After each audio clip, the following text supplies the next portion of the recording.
The first thing Lex Carter noticed as the shuttle doors hissed open was the heat.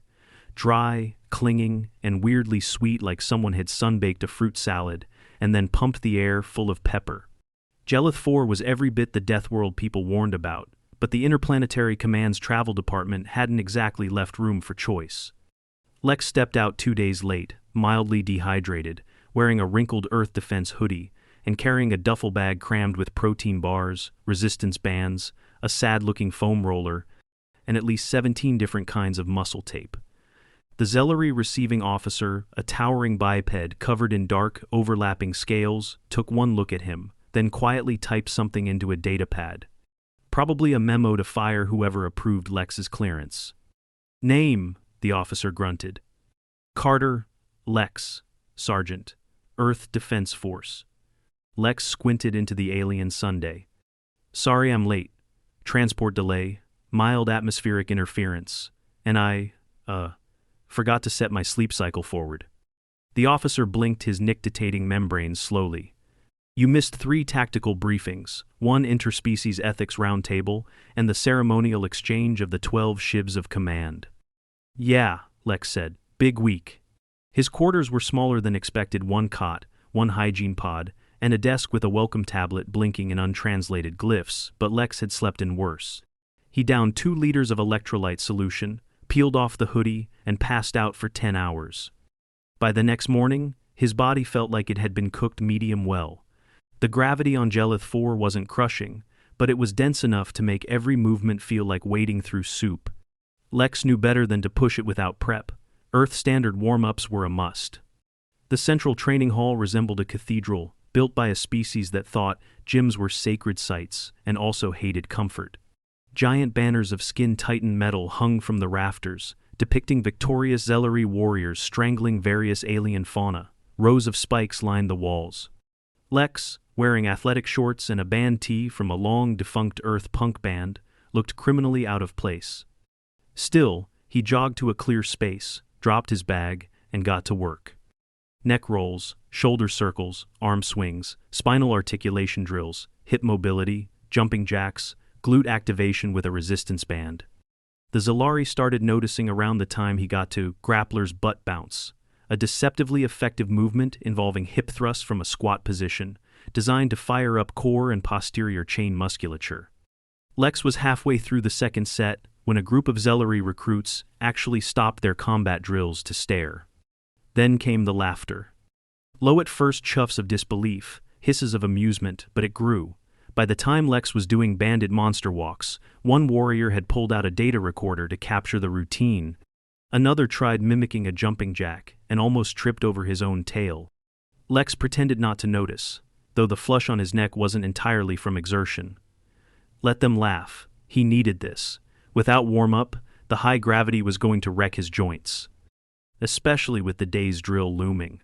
The symposium was in full swing now, with interspecies platoons rotating through joint drills. Today's focus, high-gravity endurance and object manipulation. The Xellari explained it as a series of coordinated lifts with increasing weight under augmented gravity.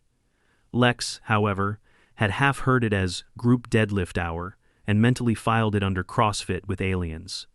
He stepped up when his turn came, heart pumping, muscles warm, band coiled around his wrist. 3 reps in, he knew he was in trouble. The gravity amps were set higher than Earth normal, closer to 1.6 Gs. Every motion felt just off. His grip was fine, his legs burned like they should, but his balance wavered on the turn. Then it happened. Lex's left foot slipped slightly on the descent from an overhead lift. Not enough to fall, but enough to throw him off balance. His right arm flared out instinctively, reaching to stabilize. He grabbed the nearest vertical support, a thick, reinforced steel column bolted into the facility's flooring. His hand closed, his weight shifted, and the steel bent. Not just a little, not a dent, not a scratch. It bowed inward, a full 15-degree arc, groaning under the sudden torque of one mid-stumble earthling. Silence. Absolute. The weight dropped with a boom. Lex stood, panting, hands still on the bar, squinting at the bend. Wait. Was that me? The Xellari trainer shrieked. An actual shriek, part alarm, part war cry, part audible lawsuit. Klaxons blared. Injury alarms. Lex barely had time to turn before a swarm of medical drones tackled him mid-air. He hit the ground hard.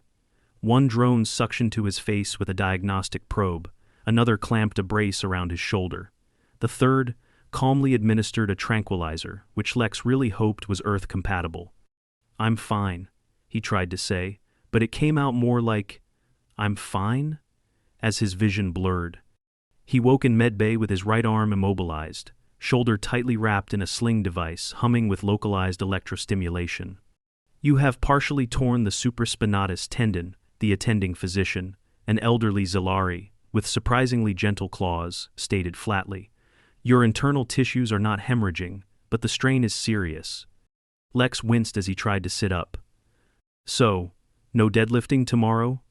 The physician, Dr. Vorsch according to his badge, stared at him for a solid 5 seconds before replying. "You should be in considerable pain, yet you bent a military-grade steel alloy during a fall. Explain." "I wasn't trying to bend anything," Lex said, voice tight with irritation. "I slipped. It was a reflex." "You were warm," Vorsch said, turning to tap at a console. "Your tissue elasticity must have been elevated, perhaps even enhanced. How long was your pre-combat thermal phase?" "My what?" "Oh, the warm-up. About 25 minutes?" 25? Vorsch's pupils dilated. "That is longer than our morning drills. What is grappler's butt bounce?" Lex groaned and dropped his head back onto the pillow. "It's a warm-up, for the hips. We assumed it was some form of ritual summoning. Security flagged the footage." "Of course they did." Vorsch stepped aside, letting a holoscreen light up with slow-motion footage of Lex doing dynamic stretches while a group of wide-eyed Xellari stood nearby. The footage paused on Lex, catching the beam. The bend warped in real time. Vorsch tapped it with one claw. "We initially believed you were deploying a biomechanical weapon." Lex closed his eyes. "It's just a warm-up." "Your resistance band was confiscated," Vorsch added. "The Combat Analysis Division is scanning it for embedded tech. They believe it may possess kinetic charge." Lex groaned again. "It's latex." "It resisted plasma shears," Vorsch said solemnly. "They are running additional tests." Over the next 3 days, the rumors exploded. One Xellari colonel claimed Lex could fracture diamond plating with Earth Flex. A group of junior recruits attempted to mimic his warm-up and ended up injuring 2 dorsal ridges and a spinal membrane. The medical bay logged its first burpee-related incident in history. Lex, meanwhile, was stuck in medbay. A full supraspinatus tear would have benched him for months. A partial tear, especially with high-gravity stress, meant 2 weeks minimum of rest, physical therapy, and constant check-ins. Vorsch had strict ideas about compliance, and Lex didn't argue. He couldn't. Every attempt to push himself resulted in a flare of pain deep in his shoulder, not sharp, but insistent. The kind that warned you. Do that again and we're looking at surgical repair. So Lex lay still, bandaged and bruised, as the myth of the warm-up warrior grew legs. And somewhere, his favorite resistance band was being studied like alien weaponry. Lex Carter hadn't been this bored since the mandatory 8-hour symposium on non-verbal respect gestures in multi-species combat zones. That one involved 3 full hours of footage showing how not to bow at a Xellari. Diplomat. This was worse. He was tethered to a medpod that hissed at intervals, injecting low-dose anti-inflammatories and rotating electric stimulation patterns across his injured shoulder. Vorsch had entered the room each morning with the same phrase, "Do not move that arm, Earthman," and left with a glare that could sterilize tools. The Xellari physician's professionalism was impeccable. His bedside manner was somewhere between suspicious coroner and disappointed uncle. Day 4 of medbay confinement began with a soft chime. Lex, half asleep, opened his eyes to find a different Xellari standing at the foot of his bed.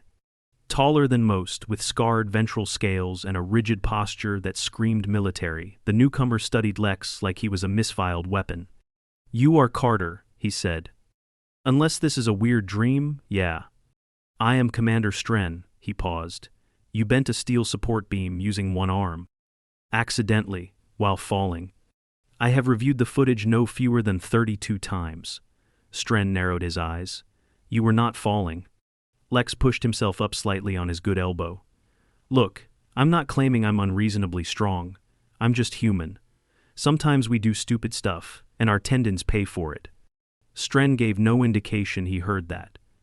Our structural analysts say the alloy in that beam was designed to withstand over 4,000 standard grav pressure units. That level of deformation is statistically improbable. So, is my rotator cuff surviving this planet's gym class? Stren blinked slowly, then turned and left without a word.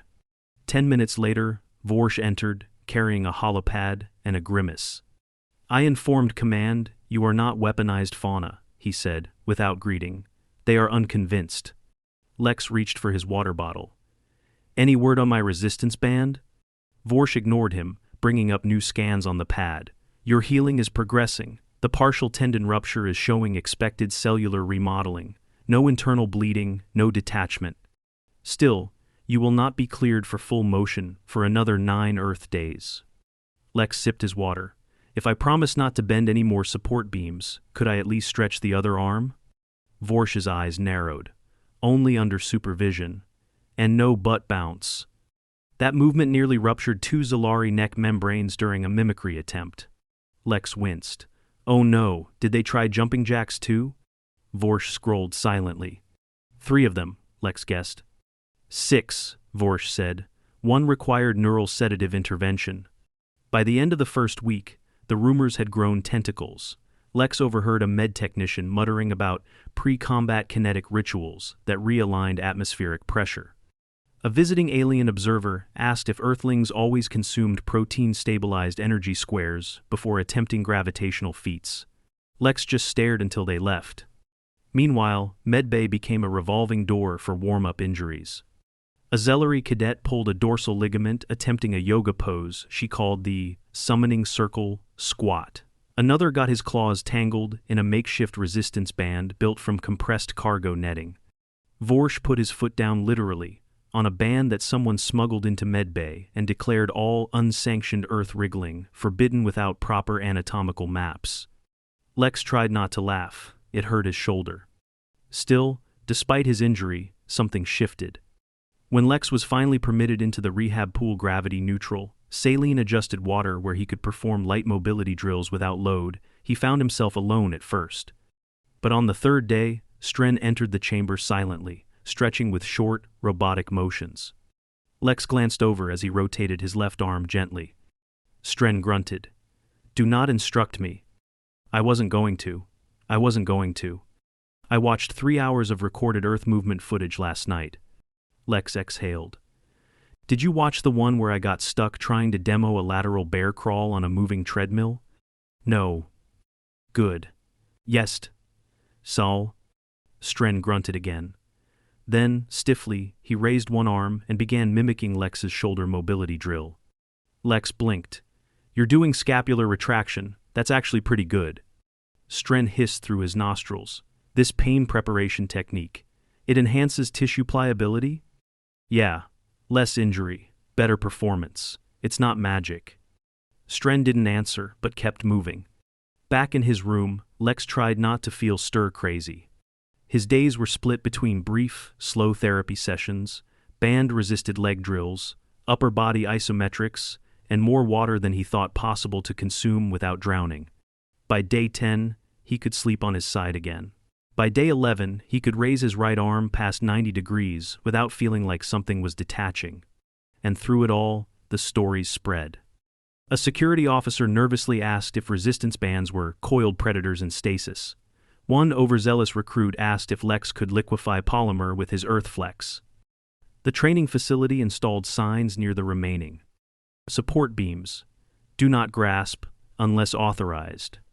But the real kicker came on day 12. Lex was escorted by a pair of med drones to the Xellari Combat Academy's Hall of Valor. He assumed it was a miscommunication. Maybe someone scheduled his PT in the wrong room. Then he saw the display. In the center of a sealed glass chamber sat his missing resistance band. A plaque beneath it read, Confiscated Human Kinetic Device. Status, active. Danger level, high. Do not touch without proper, pre-combat stretching. Lex gaped. That's the blue one. That was my favorite one. A junior officer nearby saluted him. Sergeant Carter, the officer said, voice reverent. We are now integrating dynamic human pre-combat wriggling into morning drills. With modifications, of course. The hip bounce movement has been reclassified as high-thrust spine readiness. Lex made a sound halfway between a laugh and a sigh. You don't have to rename everything, he said, rubbing the back of his neck. It's just warming up. No, it is discipline through movement, pain prevention through struggle. It is, the officer hesitated, very hard to describe in Xellari. Lex stepped closer to the display. The band had been mounted like a war trophy. A security field shimmered around it. There were actual warning runes carved into the base. I stretched with that thing every morning, he muttered. It's probably got dried sweat from 6 planets ago. The officer nodded solemnly. A relic. Lex shook his head slowly. It's latex. He returned to medbay that night with his sling slightly looser, mobility improved, and his favorite band behind security glass. He lay down, eyes on the ceiling, trying to process the surreal transformation of events. One warm-up, one accident, a few misunderstandings. And now, apparently, he was a warrior saint of flexibility. Lex Carter woke up without pain for the first time in nearly 2 weeks. No burning in the shoulder, no twinges when he flexed his fingers. Just a familiar post-sleep stiffness, the kind that could be chased off with some gentle stretches, except this time, there'd be a Xellari medical technician watching him like a hawk from the corner of the room. You will not attempt dynamic activation until your tendon is fully stabilized, Vorsh's assistant warned, holding a pad that seemed equal parts medical scanner and disciplinary log. No rotations exceeding 25 degrees, no rapid joint reversal. Lex gave him a thumbs up with his left hand, so no butt bounce. The assistant blinked. Absolutely not. Lex sat up slowly, rotating his shoulder within the allowed range. Controlled, deliberate, boring, but necessary.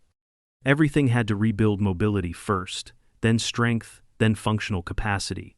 It was hard not to rush. Harder when half the base seemed to believe he could bench press asteroids and generate seismic shockwaves by flexing his quads. He'd seen one of the official training pamphlets being passed around during a rehab session. It was titled Earth-Type Soft Tissue Power Loading and depicted a crudely drawn Lex mid-lunge, arms outstretched, glowing with what appeared to be radioactive energy. He had never lunged like that in his life. By now, the Xellari had entered what Lex thought of as the cult phase. It started subtly small groups, gathering at the edge of his therapy sessions, eyes wide, notepads ready. Then came the formal requests. Could they observe his stretching protocol? Would he demonstrate transitional fluidity poses? Did he have sacred texts? No sacred texts, he repeated for the 5th time in one day, pausing mid-ankle mobility drill. Just a stubborn hamstring and too many hours in cramped transports. But the movement, insisted a junior officer named Garrel, who had taken to following Lex around with religious devotion. It appears to prepare not just the body, but the spirit. It prepares the joints. I see. A metaphor. Lex sighed. Sure. At least Commander Stren wasn't mocking him anymore. In fact, Stren had taken to attending Lex's pool sessions in total silence, mirroring each movement with military precision. Lex pretended not to notice when Stren began adjusting his own team's pre-combat protocols to include what he called tactical tissue priming. Still, some of the Xellari didn't buy the hype. Senior warrior Lorak, a massive veteran with a crescent-shaped scar over one eye ridge, had made his opinion loud and clear during a symposium dinner. These earth rituals are weakness painted as preparation, Lorak boomed across the table, stabbing his meal slab with a talon. A warrior does not bounce before battle. A warrior enters pain and makes it flee. Lex, carefully chewing a bland recovery ration and wearing a sling, didn't rise to the bait. That's one way to do it, he said neutrally. Your kind stretch like larvae before molting. And yours headbutt lava crabs for cardio. We all have our thing. Lorak squinted at him. You are fragile. Lex didn't argue. Yup, that's why we warm up. Your body broke. I landed wrong, On a high-gravity planet, after training in shoes with 2-year-old insoles, Lex pointed with his spoon. And I still bent that beam. Lorak made a rumbling noise and said nothing further. But the next morning, Lex spotted him outside the training dome doing stiff, half-hearted leg swings while staring at a printed diagram labeled Lower Limb Ritual, Quadriceps Flow. 2 days later, Lex was cleared for light resistance work. Only elastic load, Vorsh warned, handing over a band that looked suspiciously thicker than Lex remembered requesting. No isometric holds over 10 seconds, no multiplane torsion, no gripping overhead objects. Lex flexed the band experimentally. This one feels like it could tow a truck. The others were requisitioned. Lex had a strong suspicion they were being tested in a bunker somewhere. Still, it felt good to move again. Shoulder braced, posture upright, he began working through basic patterns. Row pulls, isometric scap holds, external rotations. Vorsh observed in silence, muttering anatomical notes to himself. Midway through, a warning chime echoed through the corridor. Unauthorized training detected in Sector 5, a voice droned overhead. Injury risk, high. Lex lowered the band and turned. Vorsh sighed. Let me guess, Lex muttered. Sector 5 looked like a disaster film halfway through production. 4 Xellari recruits were sprawled across crash mats, one limping, one clutching a dorsal joint, another vomiting into a waste receptacle. A 4th was upside down, stuck in what vaguely resembled a yoga wheel pose gone rogue. What were they trying to do? Lex asked, blinking. A medical drone answered flatly. A sequence they termed Double Phoenix Coil. It was sourced from low-resolution video footage of your warm-up.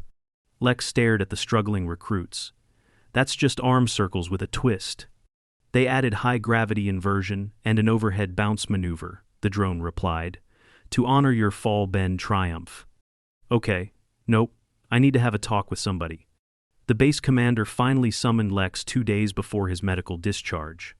Commander Gerald was the highest-ranking Xellari on Gelith 4, and his quarters were appropriately austere metal walls, unadorned desk, and 3 different weapons mounted in ornamental display. He looked at Lex as if weighing whether to salute or sedate him. I'm told your injury is healing within expectations, Gerald said. Pretty much. Still need a week or 2 before I can go full load-bearing, shoulders cooperating. You've become something of a symbol. Lex raised an eyebrow. Your name appears in 37 internal memos, 6 independent reports, and 1 religious petition filed by a subsect of recruits who believe your arrival marks a tactical evolution. Lex coughed. What? They wish to rename their training unit Order of the Dynamic One. Oh no. Jarrell ignored that. We have also received a formal request from the Combat Doctrine Review Board to begin incorporating Earth-type kinetic readiness into our official protocols. Do you approve? Lex stared. You're asking me? You are the originator. I'm an injured sergeant who packed protein bars instead of a translator.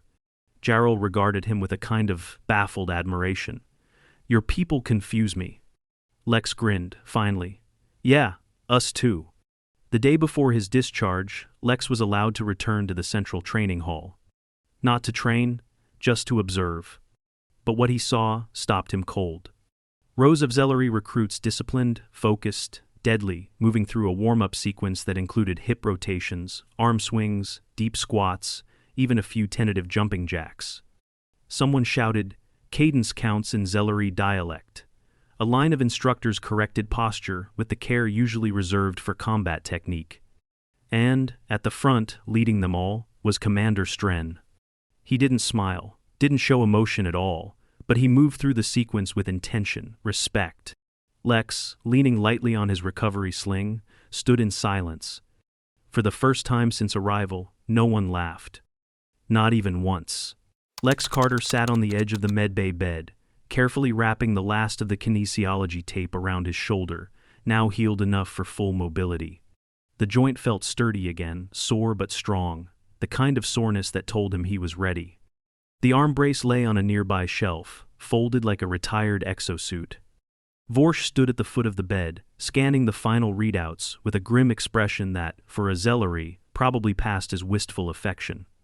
You will not exceed load thresholds during re-entry? Vorsh asked, triple-checking his datapad. I'll keep my arms inside the shuttle. Yeah, Lex replied, flexing his shoulder. No beam bending on the way out.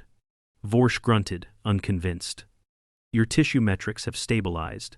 Muscular resilience is within Earth norm, though anomalously high for a non-augmented specimen. I have filed an updated entry in our medical archives. Under caution, may stretch aggressively. Under Category C9, functional terrafauna with combat-safe tendons. Lex raised an eyebrow. I'm a category now? You are several. He zipped his duffel bag, now stuffed with neatly folded clothes, the remaining protein bars, and 2 fresh resistance bands. Vorsh had replaced the confiscated one, heavily reinforced and stamped with the Xellari Combat Academy's seal. Consider it an apology, Vorsh said, watching Lex eye the band. Your original specimen will remain in the Hall of Valor. I figured, Lex smiled. It's probably mounted next to a plasma rifle and a preserved war fang. Incorrect. It has its own display chamber now. Lex blinked. Of course it does. The shuttle was scheduled for mid-morning departure, early by Gelith 4 standards, when the red sun still hung low enough to cast long shadows across the training compound's angular architecture. Lex didn't expect a send-off. But as he stepped out of the medbay, duffel over one shoulder, he spotted movement near the facility entrance. Dozens of Xellari recruits stood in formation, not stiff like statues, but loose-limbed, athletic, resting in dynamic posture. All of them wore bands of colored fabric across their shoulders, imitation resistance bands, ceremonial, likely symbolic of effort rather than function. At the front stood Commander Stren. He approached with slow, deliberate steps, stopping just short of Lex's personal space. In his claws, he held a folded length of dark synthetic cloth. Lex recognized it immediately.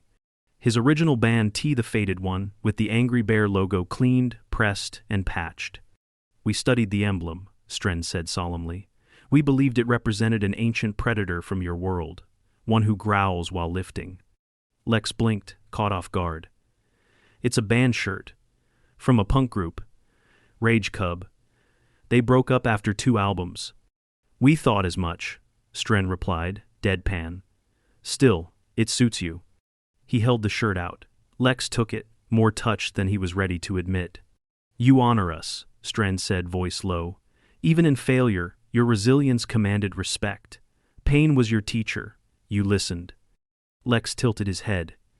You used to call my warm-up a larval twitch dance. I was wrong. No argument here. A brief pause. You could stay, Stren added quietly. Our Combat Academy is creating a new division, biomechanical readiness. We would make you head trainer. High pay. Authority. Ceremonial lodging. Lex chuckled, then winced as his shoulder reminded him it wasn't quite that healed yet. Appreciate it, he said, but I've got a planet with breathable air and decent coffee waiting. Stren nodded once. Then leave us one lesson. Lex thought for a moment, watching the recruits fidget under the rising sunday. Finally, he turned back to Stren. Here's the thing, he said. Humans break. We get injured. Our bones snap, our muscles tear, our joints scream. But we don't stop there. We rest. We rebuild. And the next time we face a challenge, we're stronger not because we never failed, but because we did and got back up. Stren considered that. Then he extended one arm, fingers curled slightly, an approximation of a handshake. Lex took it, clasped firmly, shoulder steady. No pain. The shuttle doors hissed closed behind him. From the viewport, Lex could see the base shrinking into the distance. The sun lit the compound in gold, casting long lines of shadows from the training towers. In front of the main dome, a new flag had been raised, bright red, with the silhouette of a flexing figure. He groaned softly. Oh no. The shuttle pilot turned. A young Drellic with reflective eyes. You're the warm-up warrior, right?